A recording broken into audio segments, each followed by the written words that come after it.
E aí, vem cá, será que vale a pena ser programador, ser programadora nessa onda de IA aí? É tanto Claude, Gemini, GPT, Terminador do Futuro. Será que ainda vale a pena eu me esforçar para ser um programador, uma programadora? O que você acha? Posso falar?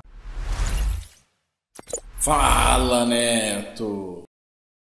Bom, pessoal, falei que eu ia voltar, que a gente ia continuar. Estamos aqui em mais um episódio do Fala Neto nessa volta aí, beleza? E eu quis trazer um tema. Pô, Neto, mas de novo, cara, tá todo mundo falando de tem meu sócio Lucas lá, o Fábio Akita foi no podcast Inteligência Limitada, tem o cara que fica falando dos modelos, todo no LinkedIn, então tá cheio de coisa que vai substituir os dev, que eu fiz meu SaaS em 5 minutos.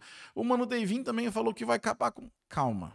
Vamos lá. Primeiro assim, eu não vou entrar no detalhe, que eu não vou ficar falando aqui o que eu acho, que vai... Eu vou mais fazer uma análise voltada para a questão do uso da IA e como que eu vejo que isso vai impactar na minha vida como programadores aí. E se vale a pena continuar sendo programador, e aí? Vão sumir as profissões? O Neto surtou? O que é? Bom, gente, primeiro é o seguinte, eu queria até ter essa visão, porque hoje no Google de repente você chegou agora, não me conhece, eu trabalho hoje como Custom Engineer, né, que seria um engenheiro de clientes, arquiteto de solução. E dentro da minha área de expertise ali, que chama Application Modernization. E óbvio que entra a parte de IA, tanto para programar quanto para usar as ferramentas. E o produto que a gente mais oferece, mais vende, é o tal do Gemini Code Assist, por exemplo. Então, eu, de certa forma, respondo essa pergunta com até uma certa frequência quando a gente está oferecendo para os clientes. E isso que é interessante a gente saber. Primeiro, tá? Óbvio que estou gravando isso aqui em agosto. Então pode ser que daqui a um tempo tudo mude, descubram um super inteligência artificial, um computador quântico e tudo que eu falei aqui seja uma besteira. Aqui é besteira, deve ser, mas enfim. O ponto é, hoje, no estágio que a gente está hoje, basta, não precisa acreditar em mim não, tá? Nem no Fábio Akita, se você não quiser confiar nele. Mas vai lá e dá uma olhada por exemplo, assim, naqueles scores que analisam os modelos de linguagem. Você vai ver que o score que é referente à programação, ele tem lá 60% de acurácia e alguns até, quando algum mais específico, vai para 40% de acurácia.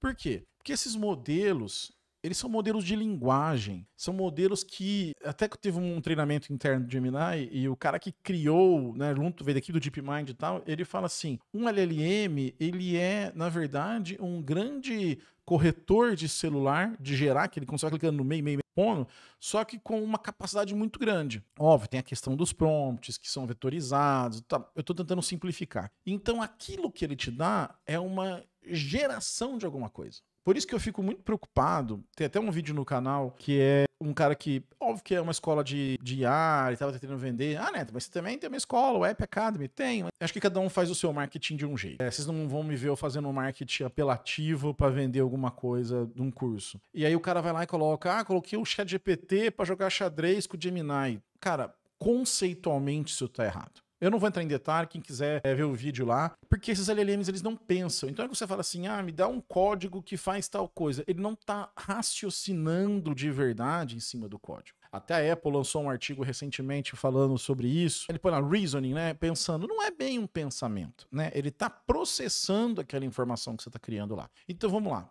Como uma ferramenta, é ótimo. Como uma ferramenta, ela vai te ajudar a ser mais produtivo. E aí que eu acho que a gente, como desenvolvedor, como desenvolvedora, tem que sim saber usar essa ferramenta. Porque nós vamos ser cada vez mais cobradas de performance, de entregar um código mais rápido, de funcionar aquilo mais rápido. E a IA, ela tá ali para isso. Então, por exemplo, tem duas ferramentas que o Google lançou no Google I.O. que são bem interessantes. Vão estar também o link para você quiser experimentar. Uma chama Jules. Então você entra lá, você conecta o seu repositório do GitHub e você pode começar a construir e pedir para ele fazer tarefas para você. Então, revisar meu código, verifica esse bug e coisa do tipo assim. Cara, funciona muito bem. Eu fiz até uma brincadeirinha, comecei a desenvolver um aplicativo usando ele deu umas engasgadas, ele dava umas erradas, eu pedia para ele olhar de novo, ele voltava, mas é um experimento, inclusive não é uma coisa que você possa comprar ainda, por enquanto eu acho que logo talvez seja, mas ainda não é. E outra ferramenta é o Stitch, Porque eles disseram que tem a ver com costurar, mas eu acho que tem a ver com o negócio do filme da Disney. Mas enfim, quem sou eu, né? Conta lá pra eles, ô Lucas. E aí, onde você vai lá e escreve o que você quer. Eu quero um aplicativo para gerenciar despesa entre amigos que vão dividir as despesas, e aí eu vou cadastrar amigos e eventos como um jantar, e eu vou poder mandar a conta para cada um, babá, ele vai lá e monta as telinhas. Aí você até pode pegar aquela telinha que dá para exportar pro Figma, né? Os designers pira com o Figma.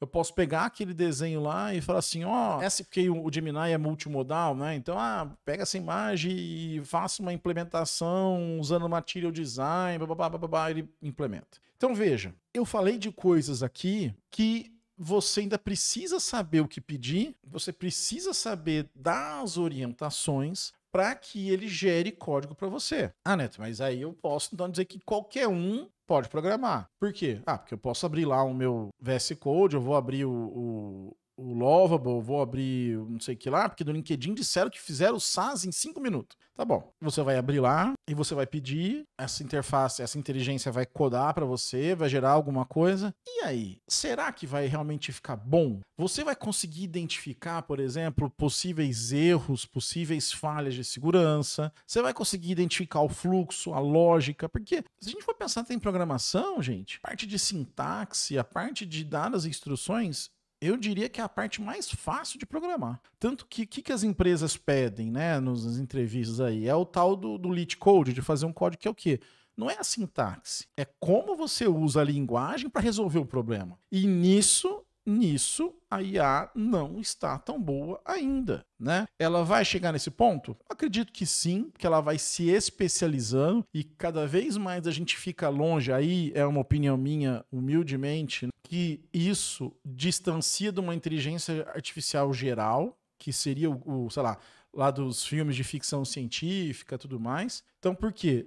Porque se eu me especializo naquilo, ele vai precisar de um contexto muito maior para tomar decisões mais amplas. Então você, no momento que especializa uma IA, você afasta ela de uma geral. E eu acho isso bom. Eu prefiro uma IA, por exemplo, altamente capacitada para analisar fotos de tumores de melanoma, para detectar câncer de pele precoce no meu celular, do que eu ter uma geral que sabe um pouquinho de cada coisa. Então, assim, eu sei que parece que estou dando volta, mas o ponto é, IA generativa hoje, ela é uma ferramenta. E você sim tem que saber usar essa ferramenta. Você sim tem que saber como utilizar essa ferramenta no seu dia a dia, como extrair dela as coisas para que você seja uma pessoa mais bem produtiva, mais produtiva, do que simplesmente ficar fazendo pergunta aleatória para o ChatGPT. Mas sim fazer uma pergunta que seja realmente específica, que você realmente chegue naquele momento. Mas e aí? Você não respondeu, Neto? Bom, pessoal, eu não estou fugindo, não. Eu queria só dar esse contexto de como eu vejo as IAs posicionadas para a gente poder responder de verdade essa pergunta. Porque você pode falar assim, cara, mas eu consigo abrir o Lovable aqui, o Firebase Studio, e criar uma aplicação. Realmente, você consegue. Possivelmente você vai chegar perto de alguma coisa funcional. Agora, o quanto você realmente tem que saber pedir aquilo. Então eu vou dar um exemplo bem besta, onde eu vou fazer o seguinte, quero fazer um sistema de amigo secreto. Esse sistema de amigo secreto vai permitir que as pessoas entrem, elas façam login, elas façam o seu cadastro, aí eu posso criar grupos de amigo secreto, convidar outras pessoas, essas pessoas vai sortear um amigo secreto, vai ter até um dia para poder se inscrever, você permite que essas pessoas se conversem sem saber que um é o outro, aí eu vou listar os possíveis presentes, que eu vou querer ganhar um dinheiro com comissão da Amazon, gerar o link e tudo mais. Vamos supor, você vai descrevendo isso. Agora, pausa isso, tá? Pausa isso e pensa em cozinhar. Você gosta de cozinhar? Eu gosto. Por que eu pego a receita que o Alex Atala me descreve e minha comida não fica tão boa quanto a dele? Eu posso comprar os mesmos ingredientes, a mesma panela, o mesmo fogão, tudo. A mesma faca, tudo. E a minha execução, seguindo os passos que ele vai me descrever. Você vai fazer X minutos assim, você vai fazer X minutos aquilo. Acho que você consegue fazer a comida igual do Alex Atala? Eu duvido. E eu não consigo. Será que a IA... E assim, outra... Ainda antes de voltar pra lá, porque ela... Exemplo. Agora eu peguei a receita do Alex Atala. Ou o seguinte, eu gosto de cozinhar risoto. E eu vou ensinar você a fazer um risoto. E eu vou descrever esse risoto. Como fazer um risoto. Quem você acha que daria a melhor descrição? Eu ou Alex Atala? Por quê? Porque ele sabe, por exemplo, ele sabe assim, cara, nesse tal momento, você tem que fazer esse passinho a mais. E eu não sei esse passinho a mais porque eu não tenho essa experiência. Como assim, Neto? São 2 pontos.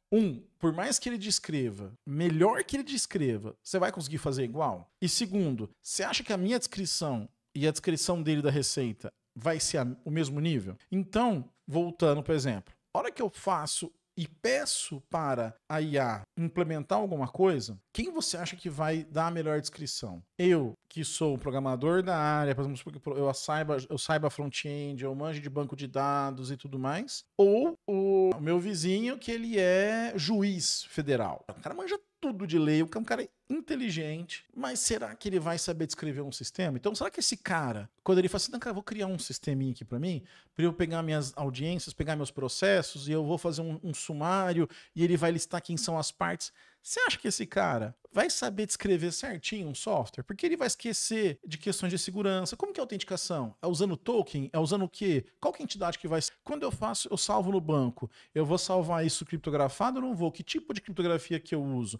Na hora da requisição, eu vou usar que tipo de API? XML? Será que ele sabe o que é API? Então, é isso. Quando o cara fala assim, você não vai mais precisar de programador, truco e com gosto. Você ainda vai precisar de programador. O que pode acontecer é esse programador ter, essa pessoa que está programando, ela vai evoluir para usar essas ferramentas e aí, ao invés de demorar 6 meses, 1 ano para sair um projeto, ela consegue entregar esse projeto em 1 mês, 2 meses, com menos bugs, com mais testes. Então, ainda vai haver, durante um bom tempo, eu não vejo numa janela antes, aí eu vou arriscar agora, né? Vou ligar, é um risco falar essas coisas, mas eu não vejo numa janela nem de 10 anos a gente tendo uma substituição total e restrita, ampla das pessoas que desenvolvem. Não vejo, porque o que a gente tem é sempre ferramenta.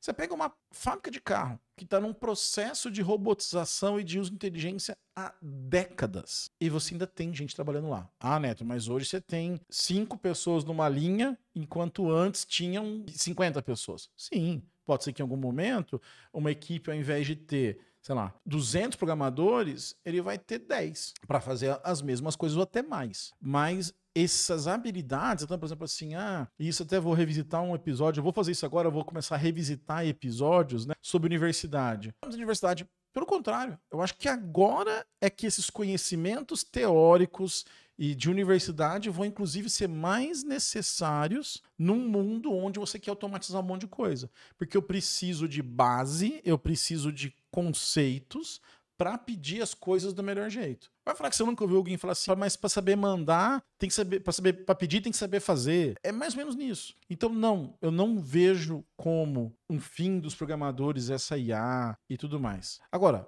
a gente pode, sim, se preparar para atuar num mercado de IA. Como fazer isso?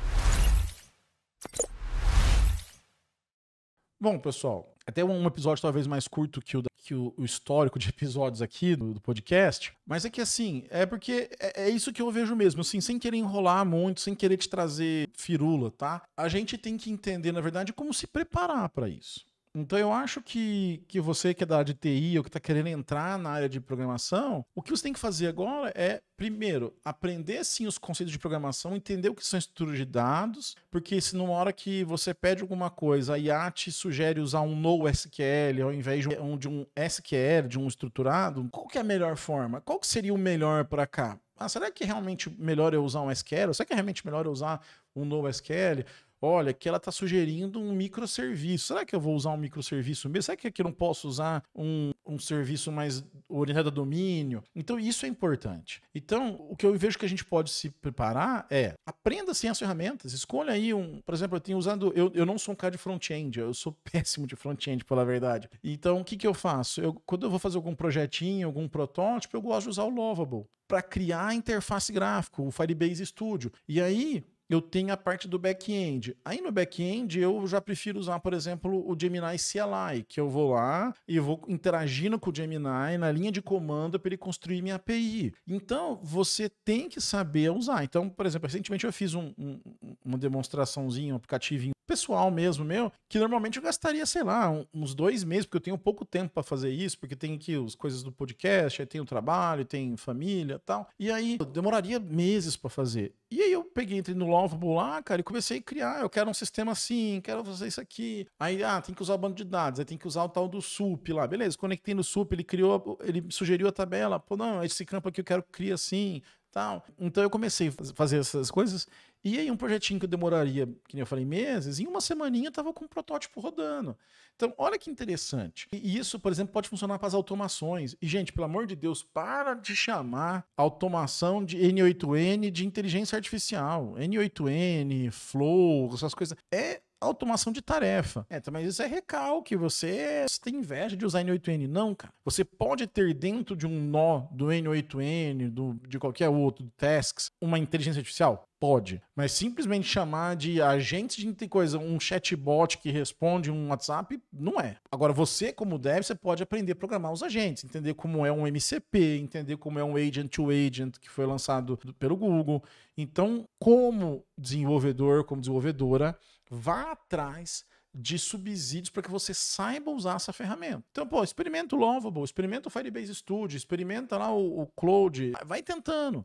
No meu trampo não deixam, né? No meu trampo não tenho tempo de usar isso. Beleza. Quando você achar um tempo, entra lá no Lovable, que é o mais fácil, começa a brincar com alguma coisa, ou pega uma tarefa sua de teste, ele vai colar coisa confidencial no Gemini, no ChatGPT, tá? Mas pega alguma coisa e tenta gerar um teste, mais uma vez, da gente usar ferramentas. No Google, quando você comita no nosso... não é um Git, é um outro nome lá, mas enfim. Antigamente, você tinha que ter lá 2 reviews, pelo menos. Hoje, você pode usar a IA para revisar, porque ninguém queria revisar, a gente estava ocupado e tal.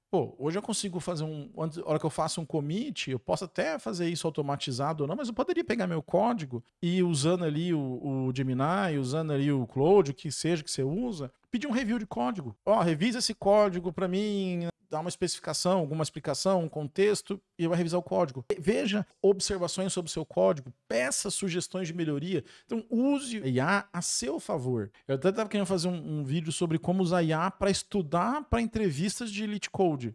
Porque é o seguinte, gente, você não precisa mais pagar Elite Code se você não quiser. Você pode, por exemplo, chegar numa IA dessa, dar a descrição do que você quer de vaga, dar uma coisa, pedir um exercício, fazer esse exercício, rodar ele e pedir, inclusive, para a IA analisar se você acertou ou não. Neto, mas o Elite Code tem outras ferramentas. Eu sei.